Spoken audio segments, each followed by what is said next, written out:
વાત કરીએ, વાવ થરાદ જિલ્લાનું નોટિફિકેશન ટૂંક સમયમાં સામે આવશે। આપણું થરાદ આગળ વધવા માટે થનગની રહ્યું છે। આ વાત વિધાનસભાના અધ્યક્ષ શંકરભાઈ ચૌધરીએ કહી છે। થરાદના પ્રજાજનોને પ્રગતિ કરવી છે, વિકાસ જોઈએ છે। થરાદના લોકોને હવે શાંતિનો માહોલ મળ્યો છે। આવનાર સમયમાં રાજ્ય કક્ષાનો એક્સપો થરાદ ખાતે યોજાશે તેવું પણ શંકરભાઈ ચૌધરીએ કહ્યું। આપણું થરાદ આગળ વધવા માટે થનગની રહ્યું છે। આપણા થરાદને પ્રગતિ કરવી છે।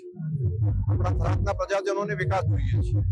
આપણા થરાદના પ્રજાજનોને શાંતિનો માહોલ મળ્યો છે અને હવે આવનારા સમયની અંદર બિઝનેસની ઓપોર્ચ્યુનિટી એને તલાશવા માટે જન તૈયાર થઈ રહ્યો છે। આજે એક્સપાના માધ્યમથી જે પ્રયત્ન અત્યારે થયો છે ખૂબ અભિનંદનીય છે। પૂરી ટીમને હૃદયથી ખૂબ અભિનંદન આપું છું।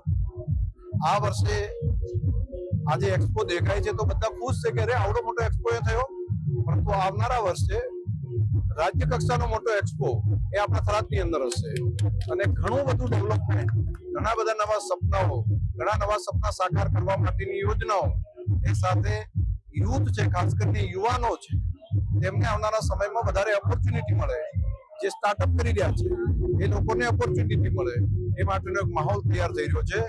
પુનઃ થરાદવાસીઓને ખૂબ ખૂબ હૃદયથી અભિનંદન।